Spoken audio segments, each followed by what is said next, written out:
Teachers അക്കാദമിയുടെ പുതിയൊരു വീഡിയോയിലേക്ക് ഏവർക്കും സ്വാഗതം. ഇന്ന് നമ്മളിവിടെ കേട്ടറ്റ് കാറ്റഗറി 2-ലെ സോഷ്യലിലെ എക്കണോമിക്സിൻ്റെ പാർട്ടിൽ വരുന്ന ക്വസ്റ്റ്യൻസ് ആണ് ഡിസ്കസ് ചെയ്യാൻ പോകുന്നത്. കാറ്റഗറി 2 നവംബർ 2024 നടന്ന എക്സാമിൻ്റെ ക്വസ്റ്റ്യൻസ് ആണ് നമ്മൾ ഡിസ്കസ് ചെയ്യുന്നത്. കാറ്റഗറി 2-ൽ പ്രധാന എക്കണോമിക്സിൽ നിന്ന് 8 ക്വസ്റ്റ്യൻസ് ആണ് നമുക്ക് ഉണ്ടാവുക. അപ്പോൾ ഓരോ ക്വസ്റ്റ്യൻസ് നമുക്ക് നോക്കാം. അതോടൊപ്പം തന്നെ ഓരോന്നിൻ്റെയും ഓപ്ഷൻസും കൂടി നമുക്ക് ഡിസ്കസ് ചെയ്ത് പോകാം. ഫസ്റ്റ് നമ്മൾ ക്വസ്റ്റ്യൻ വായിക്കുക, ദെൻ ആൻസർ ചെയ്യാൻ ശ്രമിക്കുക, അതിനുശേഷം മാത്രം ആൻസറിലേക്ക് പോവുക. അപ്പോൾ നമുക്ക് ക്വസ്റ്റ്യനിലേക്ക് കിടക്കാം. ഫസ്റ്റത്തെ question, which of the following is not considered in human development index? താഴെ കൊടുത്തിരിക്കുന്നവയിൽ മാനവ വികസന സൂചികയിൽ പരിഗണിക്കപ്പെടാത്തത് ഏതാണ്? 4 ഓപ്ഷൻസ് കൊടുത്തിട്ടുണ്ട്. Option A life expectancy, option B gross domestic product, option C gross school environment rate and option D per capita income. ആയുർദൈർഘ്യം, മൊത്തം ആഭ്യന്തര ഉൽപ്പന്നം, ഓപ്ഷൻ സി മൊത്തം സ്കൂൾ പ്രവേശന നിരക്ക് ആൻഡ് ഓപ്ഷൻ ഡി പ്രതിശീർഷ വരുമാനം. ഇതിൽ ഹ്യൂമൻ ഡെവലപ്മെൻറ്റ് ഇൻഡെക്സുമായിട്ട് ബന്ധമില്ലാത്തത് ഏതാണെന്നാണ് ചോദ്യം. ഏതാണ് ഹ്യൂമൻ ഡെവലപ്മെൻറ്റ് ഇൻഡെക്സ്? പ്രധാനമായിട്ടും 3 കാര്യങ്ങൾ വെച്ചിട്ടാണ് കാൽക്കുലേറ്റ് ചെയ്യുന്നത്.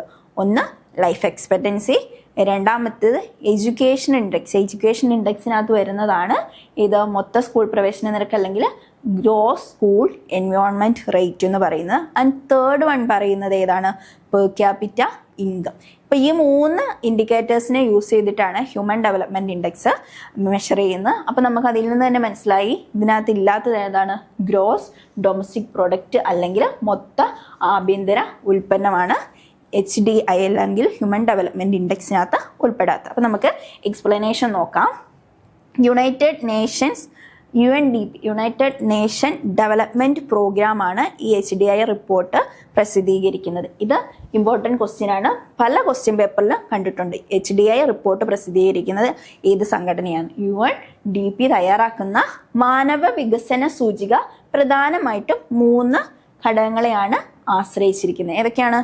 ലൈഫ് എക്സ്പെക്റ്റൻസി അല്ലെങ്കിൽ ആയുർദൈർഘ്യം, എഡ്യൂക്കേഷൻ അല്ലെങ്കിൽ വിദ്യാഭ്യാസം, പെർ ക്യാപിറ്റ ഇൻകം. ഈ 3 കാര്യങ്ങളെ ബേസ് ചെയ്തിട്ടാണ് HDI കാൽക്കുലേറ്റ് ചെയ്യുന്നത്. ആയുർദൈർഘ്യം എന്ന് പറഞ്ഞാൽ നമുക്കറിയാം, ലൈഫ് എക്സ്പെക്റ്റൻസി ഒരു മനുഷ്യൻ എത്ര കാലം ജീവിച്ചിരിക്കുന്നു എന്നതാണ് ലൈഫ് എക്സ്പെക്റ്റൻസിയിലൂടെ പറയുന്നത്.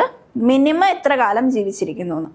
ദെൻ വിദ്യാഭ്യാസം എന്ന് പറഞ്ഞിട്ടുണ്ടെങ്കിൽ എത്ര പേർക്ക് ബേസിക് ആയിട്ടുള്ള എഡ്യൂക്കേഷൻ ഉണ്ട്, അതായത് എഴുതാനും വായിക്കാനും എത്ര പേർക്ക് അറിയാം. പിന്നെ പെർ ക്യാപിറ്റ ഇൻകം എന്ന് പറഞ്ഞിട്ടുണ്ടെങ്കിൽ ആവറേജ് ഇൻകത്തിനെയാണ് നമ്മൾ കാണിക്കുന്നത്. National income divided by total പോപ്പുലേഷനാണ് പെർ ക്യാപിറ്റ ഇൻകം കാണുക. ഓക്കെ, ദെൻ നമുക്ക് അതിനകത്ത് ഉൾപ്പെടാത്ത ഒരാളുണ്ടായിരുന്നു, GDP അല്ലെങ്കിൽ ഗ്രോസ് ഡൊമസ്റ്റിക് പ്രൊഡക്റ്റ്. എന്താണ് GDP യിലൂടെ എന്താണ് നമുക്ക് മെഷർ ചെയ്യാൻ പറ്റുന്നതെന്ന് നോക്കാം. GDP അല്ലെങ്കിൽ മൊത്തം ആഭ്യന്തര ഉൽപ്പന്നം ഒരു രാജ്യത്തിൻ്റെ സാമ്പത്തിക വളർച്ചയുടെ അളവാണ്. ഏതാണ്? സാമ്പത്തിക വളർച്ചയുടെ അളവാണ്. വളർച്ചയും വികസനവും നമുക്ക് എപ്പോഴും മാറിപ്പോകാൻ ചാൻസ് ഉണ്ട്. ഇവിടെ പറയുന്നത് GDP മെഷർ ചെയ്യുന്ന എന്ത് നോക്കാൻ വേണ്ടിയിട്ടാണ്? സാമ്പത്തിക വളർച്ച മെഷർ ചെയ്യാൻ വേണ്ടിയിട്ടാണ്. എന്നാൽ ഒരു രാജ്യത്തിൻ്റെ ജനങ്ങളുടെ ജീവിത നിലവാരമോ ആരോഗ്യസ്ഥിതിയോ കൃത്യമായി പ്രതിഫലിപ്പിക്കാൻ ഇതിന് കഴിയുന്നില്ല. അതിനാൽ തന്നെ എന്താണ് HDIയുടെ ഒരു ഇൻഡിക്കേറ്റർ ആയിട്ട് നമുക്ക് എന്തിനെ കണക്കാക്കാൻ പറ്റില്ല? GDPനെ കണക്കാക്കാൻ പറ്റത്തില്ല. ഓക്കെ, അപ്പം ഫസ്റ്റത്തെ ക്വസ്റ്റ്യൻ കഴിഞ്ഞു. അപ്പോൾ HDI എന്താണെന്ന് പറഞ്ഞു. Then second question, which of the following was the primary objective of second 5-year plan 1956 to 61 in India? താഴെ കൊടുത്തിരിക്കുന്നവയിൽ ഇന്ത്യയിലെ 2ാം പഞ്ചവത്സര പദ്ധതിയുടെ പ്രാഥമിക ലക്ഷ്യം എന്തായിരുന്നു? അപ്പോൾ നമുക്കറിയാം 5-year പ്ലാൻ എന്ന് പറയുന്നത് കേട്ടറ്റിനെ സംബന്ധിച്ചൊരു ഇമ്പോർട്ടൻറ്റ് ടോപ്പിക്കാണ്. എല്ലാ ക്വസ്റ്റ്യൻ പേപ്പറിലും ഒരു ക്വസ്റ്റ്യൻ എങ്കിലും നമുക്ക് 5-year പ്ലാനിനെ ബേസ് ചെയ്തിട്ട് ഉണ്ടാവും. അപ്പോൾ നമ്മൾ കൃത്യമായിട്ടും 5-year പ്ലാൻ നോക്കി പോകേണ്ടത് വളരെ അത്യാവശ്യമാണ്. എന്തായാലും ഒരു ക്വസ്റ്റ്യൻ കാണുന്നതാണ് ഏത് ടോപ്പിക്കിൽ നിന്ന്? 5-year പ്ലാനിൽ നിന്ന്. അപ്പോൾ ഇവിടെ ചോദിച്ചിരിക്കുന്നത് താഴെ കൊടുത്തിരിക്കുന്നവ 2ാം പഞ്ചവത്സര പദ്ധതിയുടെ ലക്ഷ്യം എന്താണെന്നാണ്. ഫസ്റ്റ് ഓപ്ഷൻ പറയുന്നത് option A achieving rapid industrialisation, ദ്രുതഗതിയിലുള്ള വ്യവസായവൽക്കരണം ആർജിക്കൽ. Option B ensuring agricultural self sufficiency, കാർഷിക സ്വയം പര്യാപ്തത ഉറപ്പുവരുത്തൽ. അല്ലെങ്കിൽ മൂന്നാമത്തെ option promoting privatisation of public sector enterprises, അല്ലെങ്കിൽ എന്താ, പൊതുമേഖലാ സ്ഥാപനങ്ങളുടെ സ്വകാര്യവൽക്കരണം പ്രോത്സാഹിപ്പിക്കൽ. ആൻഡ് ഫോർത്ത് ഓപ്ഷൻ പറയുന്നത് ഫോസ്റ്റർ എക്സ്പോർട്ട് ഓറിയന്റഡ് ഗ്രോത്ത്, അല്ലെങ്കിൽ കയറ്റുമതി കേന്ദ്രീകൃത വളർച്ച പരിപോഷിപ്പിക്കൽ. അപ്പോൾ നമുക്കറിയാം പഞ്ചവത്സര പദ്ധതി അല്ലെങ്കിൽ 5 ഇയർ പ്ലാൻ ആരംഭിച്ചത് 1951 ഫസ്റ്റത്തെ 5 ഇയർ പ്ലാനിന്റെ ടൈം പീരീഡ് എന്ന് പറയുന്നത് 51 മുതൽ 56 വരെയുള്ള കാലഘട്ടമായിരുന്നു. ഫസ്റ്റ് 5 ഇയർ പ്ലാനിലൂടെ മെയിനായിട്ട് എയിം ചെയ്തിരുന്നത് കാർഷിക മേഖലയുടെ വളർച്ചയാണ് മെയിൻ എയിം ആയിട്ട് വന്നത്. എന്നാൽ സെക്കൻഡ് 5 ഇയർ പ്ലാനിലേക്ക് വരുമ്പോൾ 1956 to 61 ഇയർ ഓൾസോ ഇമ്പോർട്ടൻ്റ് ആയിട്ടുള്ള കാര്യമാണ്. ഓരോ 5 ഇയർ പ്ലാനിൻ്റെ ഇയർ നമ്മൾ കൃത്യമായിട്ട് നോക്കി വെക്കണം. ടോട്ടൽ എത്ര 5 ഇയർ പ്ലാൻ ആണ് നമുക്കുണ്ടായിരുന്നതെന്നും കൂടി നോക്കി വെക്കണം. ടോട്ടൽ 12 5 ഇയർ പ്ലാൻ ആണ് നടന്നിട്ടുള്ളത്. അപ്പം ഓരോന്നിൻ്റെയും കൃത്യമായിട്ട് ഇയർ നമ്മൾ ഓർമ്മിച്ച് വെക്കേണ്ടതാണ്. ആദ്യത്തെ ഒരു 1 2 3 4 5 എല്ലാം ഇമ്പോർട്ടൻ്റ് ആണ്, എന്നാലും 1 2 3 4 ഒരു 5 വരെയെങ്കിലും നമ്മൾ കൃത്യമായിട്ട് ഓർത്തിരിക്കണം. പിന്നെ ലാസ്റ്റത്തേത് ഒരു 10 11 12 എന്തായാലും അത്രയും കാര്യങ്ങൾ നിർബന്ധമായിട്ട് നമ്മൾ പഠിച്ചു വയ്ക്കണം. അപ്പം സെക്കൻഡ് 5 ഇയർ പ്ലാൻ മെയിനായിട്ട് എയിം ചെയ്തിരുന്നത് വ്യവസായ മേഖലയുടെ വളർച്ചയാണ്. അപ്പം നമുക്ക് ഓപ്ഷനിൽ നിന്ന് മനസ്സിലാക്കാൻ പറ്റും ഏതാണ് വ്യവസായവൽക്കരണം അല്ലെങ്കിൽ അച്ചീവിങ് റാപ്പിഡ് ഇൻഡസ്ട്രിയലൈസേഷൻ ആണ് സെക്കൻഡ് 5 ഇയർ പ്ലാനിൻ്റെ എയിം അല്ലെങ്കിൽ സെക്കൻഡ് 5 ഇയർ പ്ലാനിൻ്റെ പ്രൈമറി ഒബ്ജക്റ്റീവ് എന്ന് പറയുന്നത്. ഇനി സെക്കൻഡ് ഓപ്ഷൻ പറയുന്നത് കാർഷിക സ്വയം പര്യാപ്തത ഉറപ്പുവരുത്തുക. അപ്പോൾ കാർഷിക സ്വയം പര്യാപ്തത ഏത് 5 ഇയർ പ്ലാനിലാണെന്ന് നമ്മൾ പറഞ്ഞത്? ഫസ്റ്റത്തെ 5 ഇയർ പ്ലാനിലാണെന്ന് നമ്മൾ പറഞ്ഞു. പിന്നെ പൊതുമേഖലാ സ്ഥാപനങ്ങളുടെ സ്വകാര്യവൽക്കരണമൊന്നും എന്താണ് സെക്കൻഡ് 5 ഇയർ പ്ലാനിന് അത് വരുന്നതല്ല. അതേപോലെ തന്നെ കയറ്റുമതി കേന്ദ്രീകൃത വളർച്ചയെ പ്രോത്സാഹിപ്പിക്കുന്നത് സെക്കൻഡ് 5 ഇയർ പ്ലാനിലല്ല. സെക്കൻഡ് 5 ഇയർ പ്ലാൻ പറയുന്ന ഇൻഡസ്ട്രിയലൈസേഷൻ അല്ലെങ്കിൽ റാപ്പിഡ് ഗ്രോത്ത് ഓഫ് ഇൻഡസ്ട്രീസ് ആണ് മെയിനായിട്ട് പറഞ്ഞിരിക്കുന്നത്. അതേപോലെ തന്നെ ഇവിടെ ഓർമ്മിച്ച് വെക്കാനുള്ള മറ്റൊരു കാര്യമാണ് സെക്കൻഡ് 5 ഇയർ പ്ലാൻ ഏതു മോഡലിനെ ബേസ് ചെയ്തിട്ടുള്ളതാണ്?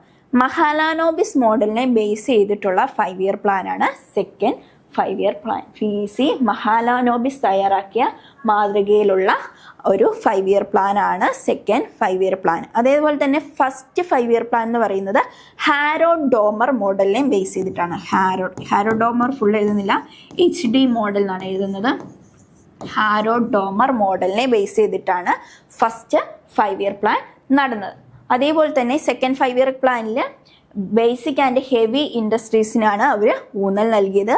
ഈ കാലഘട്ടത്തിൽ സെക്കൻഡ് 5 ഇയർ പ്ലാനിൻ്റെ കാലഘട്ടത്തിൽ വന്നിട്ടുള്ള പുതിയ ഇൻഡസ്ട്രീസ് ആണ് ഭിലായ്, ദുർഗാപൂർ, റൂർക്കേല എന്നിവിടങ്ങളിലെ ഉരുക്ക് നിർമ്മാണ ശാലകൾ ഈ പദ്ധതിയുടെ ഭാഗമായി സ്ഥാപിതമായതാണ്. ഏതൊക്കെയാണെന്ന് ഓർമ്മിച്ച് വെക്കുക: ഭിലായ്, ദുർഗാപൂർ ആൻഡ് റൂർക്കേല. അപ്പം ഇത്രയും കാര്യങ്ങളാണ് സെക്കൻഡ് 5 ഇയർ പ്ലാൻ പറഞ്ഞിട്ട് നമുക്ക് റിലേറ്റ് ചെയ്ത് പഠിക്കാനുള്ളത്. അതേപോലെ തന്നെ നമ്മൾ പറഞ്ഞു ഫസ്റ്റ് 5 ഇയർ പ്ലാൻ ഏത് കാലഘട്ടത്തിലായിരുന്നു? 1951 to 56 കാലഘട്ടത്തിലായിരുന്നു. ഇനി അടുത്ത ക്വസ്റ്റ്യനിലേക്ക് കടക്കാം. Third question: which of the following is the head quarter of world trade organisation? World trade organisation അല്ലെങ്കിൽ WTO എന്ന പേരിലും കൂടി അറിയപ്പെടുന്നുണ്ട്. അതിൻ്റെ ഷോർട്ട് ഫോം ആണ്. വേൾഡ് ട്രേഡ് ഓർഗനൈസേഷൻ അല്ലെങ്കിൽ WTOയുടെ ആസ്ഥാനം എവിടെയാണ്? WTOയുടെ ആസ്ഥാനം? Option A Washington DC, option B New York, option C Geneva, option D Brussels.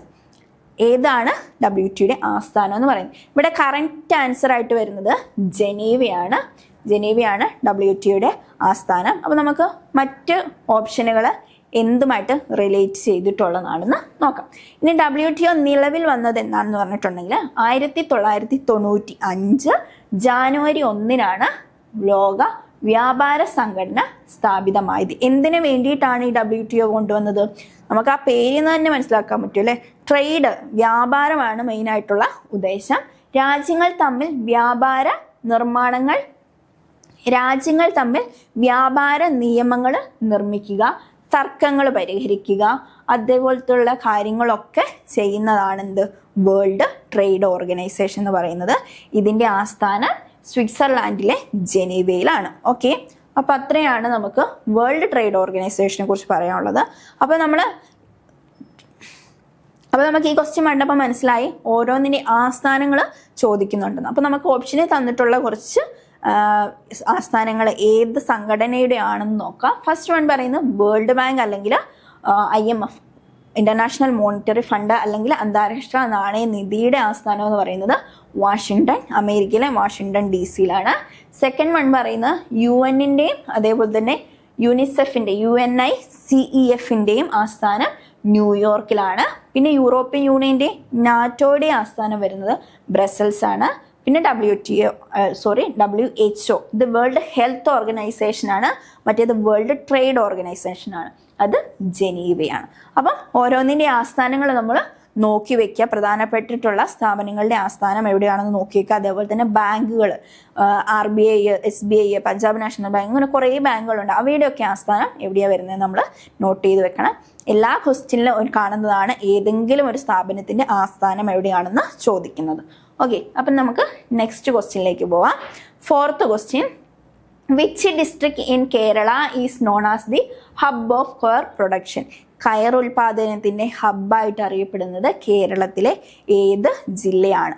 Option A Thrissur, option B Alappuzha, option C Kannur, option D കൊല്ലം.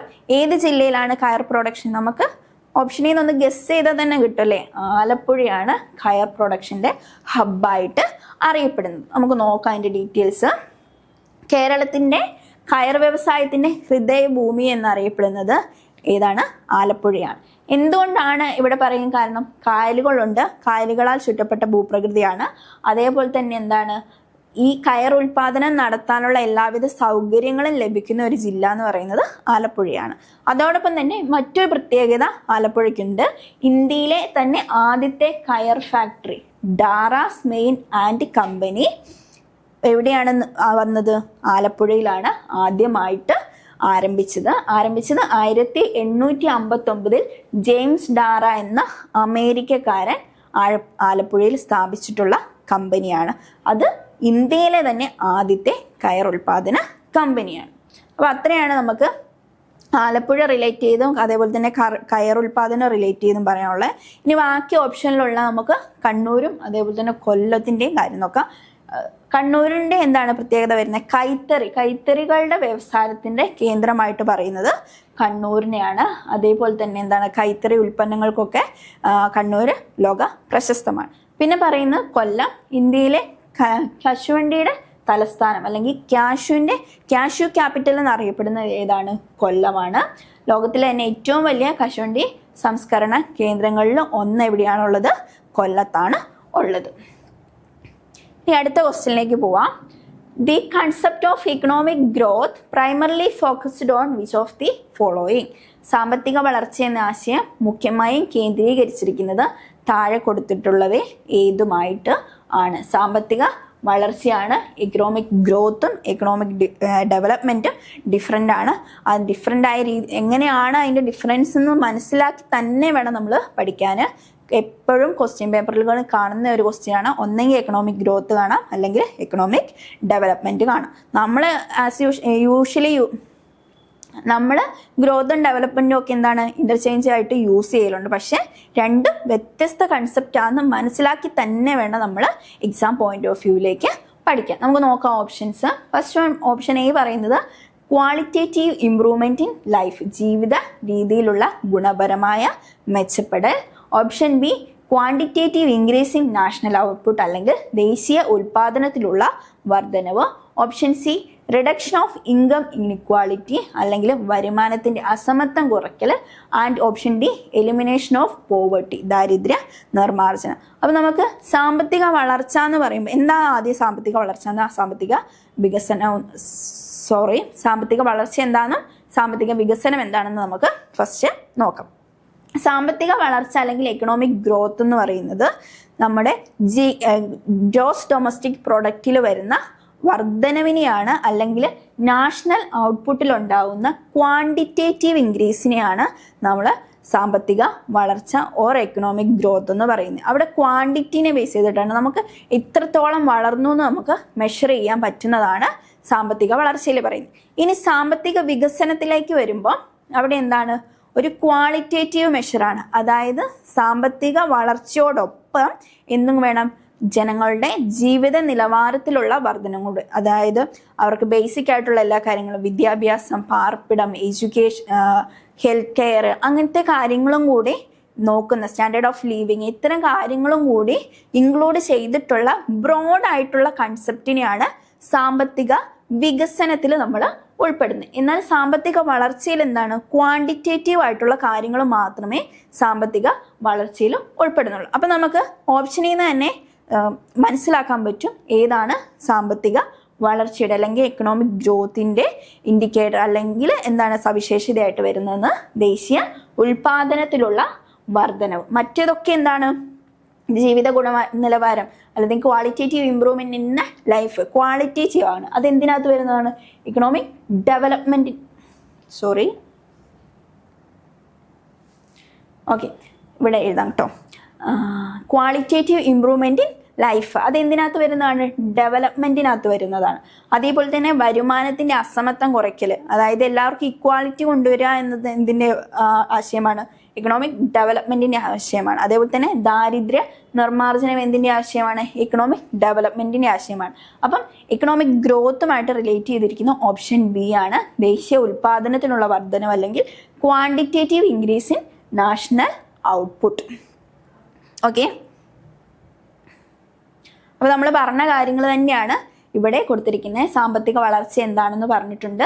എന്താണ്, ക്വാണ്ടിറ്റേറ്റീവ് ഇൻക്രീസ് ആണ്. കേവലം എന്തിനാ, GDP-യിൽ ഉണ്ടാകുന്ന വർധനവ് മാത്രമാണ് എക്കണോമിക് ഗ്രോത്തിനകത്ത് പറയുന്നത്. ഇനി എക്കണോമിക് ഡെവലപ്മെന്റ് എന്താണെന്ന് നമ്മൾ പറഞ്ഞു.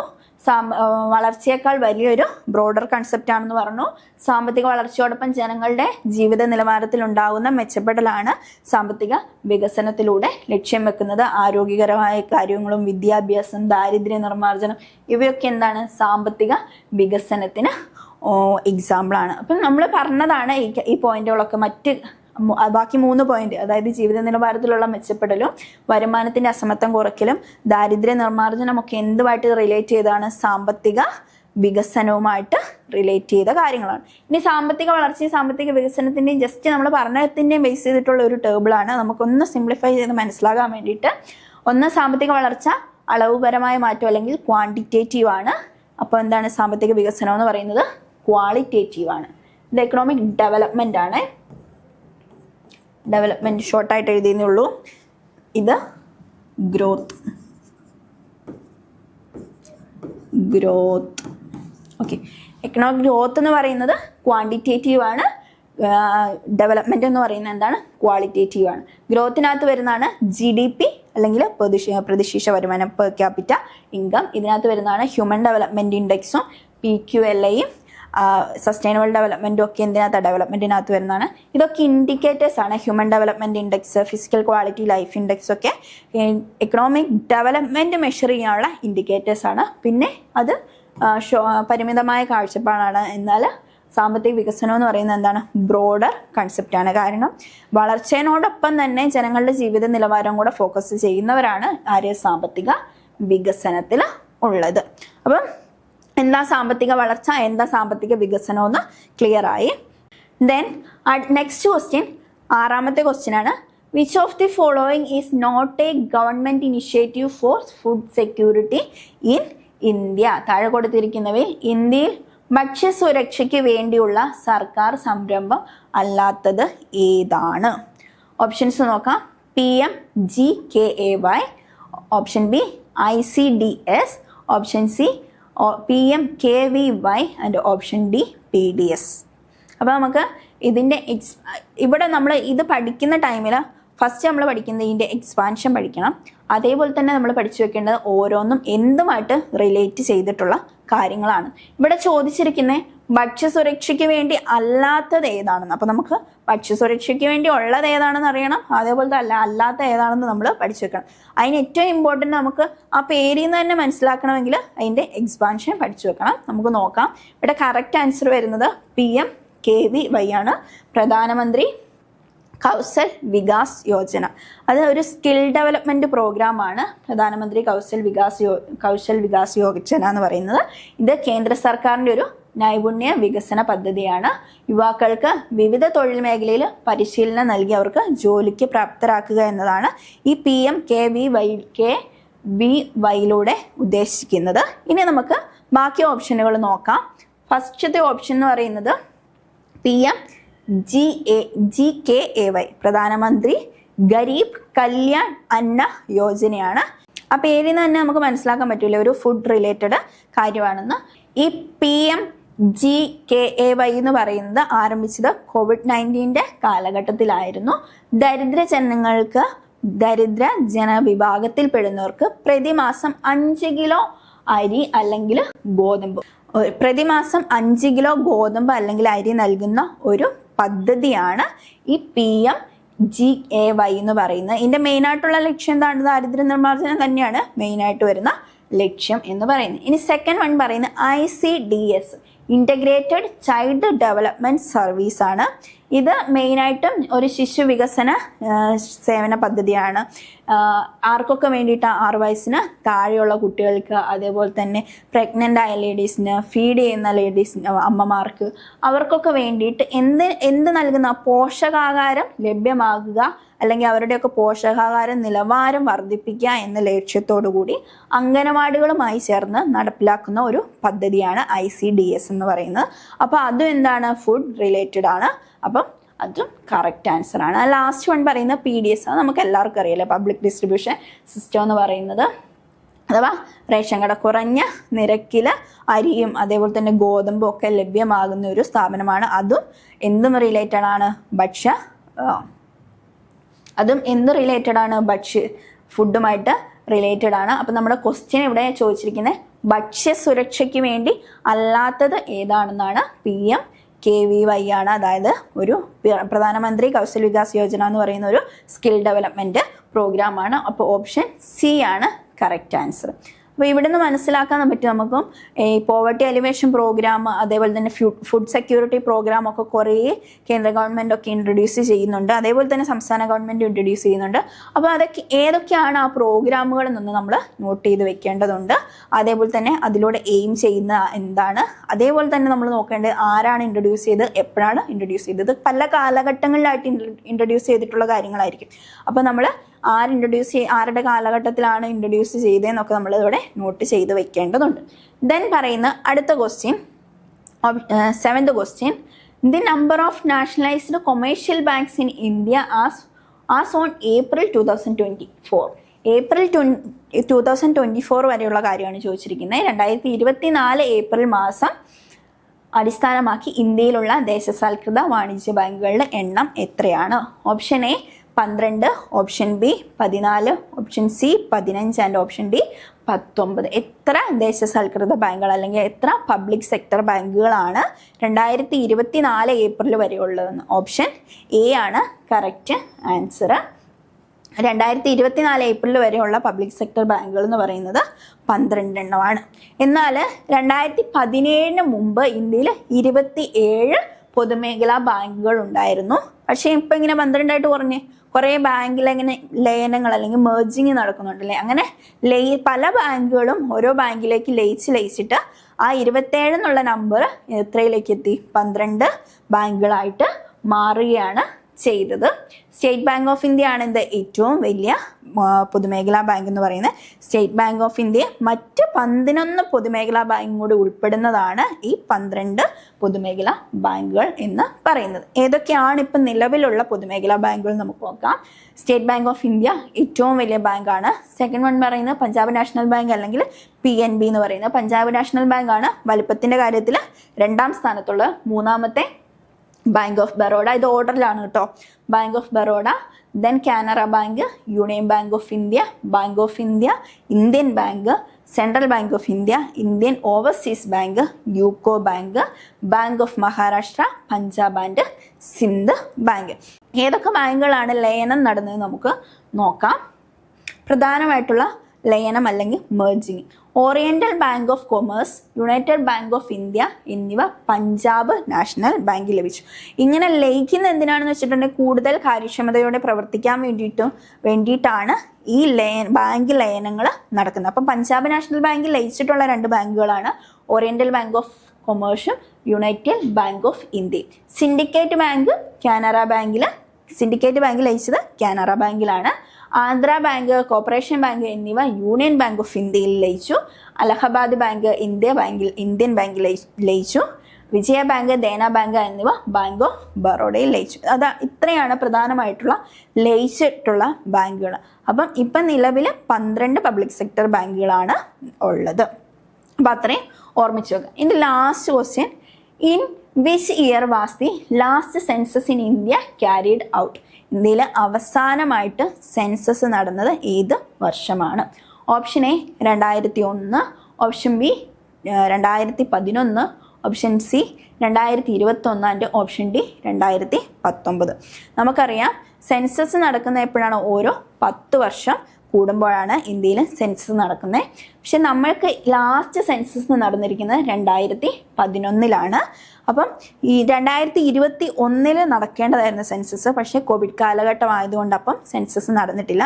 ഇപ്പോഴും ഒഫീഷ്യലായിട്ടുള്ള സെൻസസിൻ്റെ കണക്ക് വരുന്നത് 2011 2021 നമുക്ക് സെൻസസ് നടന്നിട്ടില്ല. അപ്പോൾ അതാണ് ഇവിടെ പറയുന്നത്. ഇന്ത്യയിലെ ഓരോ 10 വർഷം കൂടുമ്പോഴാണ് ജനസംഖ്യ കണക്കെടുപ്പ് നടക്കുന്നത് അല്ലെങ്കിൽ സെൻസസ് നടക്കുന്നത്. 1872 ഈ സെൻസസ് ആരംഭിച്ചത്. 2011 നടന്നത് 15ാമത്തെ സെൻസസ് ആയിരുന്നു. എന്നാൽ സ്വതന്ത്ര ഇന്ത്യയിലെ 7ാമത്തെ സെൻസസുമാണ്. സ്വാതന്ത്ര്യം കിട്ടിയതിന് ശേഷമുള്ള ഇന്ത്യയിലെ 7ാമത്തെ സെൻസസും അതേപോലെ തന്നെ ടോട്ടൽ നോക്കുകയാണെങ്കിൽ 15ാമത്തെ സെൻസസുമാണ്. അപ്പം ഇത്രയാണ് നമുക്ക് ഈ നവംബർ 2024 ക്വസ്റ്റ്യനിൽ ഡിസ്കസ് ചെയ്യാനുള്ളത്. നമുക്ക് മനസ്സിലായി ഇതിനകത്ത് നിന്ന് പ്രധാനമായിട്ടും വരുന്നത് ബാങ്ക് ഒബ്വിയസ്ലി ഒരു ഇമ്പോർട്ടൻറ്റ് ടോപ്പിക്കാണ്. അതേപോലെ തന്നെ എന്താണ് ഇക്കണോമിക് ഗ്രോത്ത് ആൻഡ് ഡെവലപ്മെൻറ്റിൻ്റെ ഡിഫറൻസ് നമ്മൾ മനസ്സിലാക്കിയിരിക്കണം. അതേപോലെ തന്നെ ഉള്ളതാണ് 5 ഇയർ പ്ലാൻ. എല്ലാ ക്വസ്റ്റ്യനിനകത്തും കാണുന്നതാണ് ഒരു 5 ഇയർ പ്ലാൻ റിലേറ്റഡ് ക്വസ്റ്റ്യൻസ്. പിന്നെ പോവർട്ടി അലിവേഷൻ പ്രോഗ്രാമോ അല്ലെങ്കിൽ ഫുഡ് സെക്യൂരിറ്റി പ്രോഗ്രാം, അങ്ങനത്തെ പ്രോഗ്രാം റിലേറ്റഡ് ക്വസ്റ്റ്യൻസും ചോദിക്കാറുണ്ട്. പിന്നെ ഏതെങ്കിലും ഒരു സ്ഥാപനത്തിൻ്റെ ആസ്ഥാനം, ബാങ്കിൻ്റെ ആവാം, അത് മറ്റ് സ്ഥാപനങ്ങളെ ഇപ്പം world trade organisation, WTO, WHO, IMF അതേപോലെയുള്ള സ്ഥാപനങ്ങളുടെ ആകാം, അല്ലെങ്കിൽ സ്റ്റേറ്റ് ബാങ്ക് ഓഫ് ഇന്ത്യയുടെ ആണോ RBIയുടെ ആണോ, അത്തരം മേഖലയിൽ നിന്ന് നമുക്കൊരു ക്വസ്റ്റ്യൻസ് പ്രതീക്ഷിക്കാം. അപ്പോൾ ഈ മേഖലകളൊക്കെ കവർ ചെയ്ത് വേണം നമ്മൾ എക്സാമിന് പഠിക്കാൻ. നമുക്കൊരു 5 വർഷത്തെ PYQ ഒക്കെ ഡിസ്കസ് ചെയ്യുമ്പോൾ മനസ്സിലാവും ഏത് ഏരിയയാണ് മോർ ഫോക്കസ് ചെയ്തിരിക്കുന്നതെന്ന്. അത്തരം ഏരിയയിൽ നിന്ന് നമ്മൾ എക്സാം ഓറിയൻറ്റഡ് ആയിട്ട് മാത്രം പഠിച്ചു പോവുക. ഓക്കെ, ഇത്രയും കാര്യങ്ങൾ ക്ലിയർ ആണെന്ന് വിചാരിക്കുന്നു. Okay, thank you. മറ്റൊരു വീഡിയോയുമായി വീണ്ടും കാണാം.